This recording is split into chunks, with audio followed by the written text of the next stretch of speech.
Hello दोस्तों, कैसे हैं आप लोग। आशा करता हूँ अच्छे होंगे। देखिए दोस्तों, ये घर में हमारा जो है ज़मीन प्लास्टर हो गया है।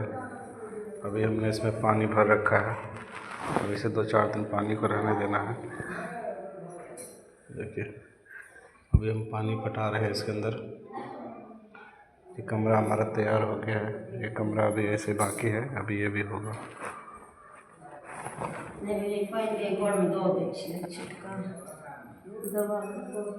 हमारा वीडियो देखने के लिए धन्यवाद। वीडियो को लाइक करें, शेयर करो,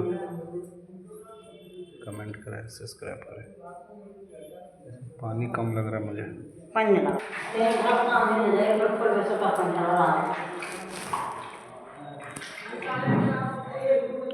ढलकान सब टाइम रहे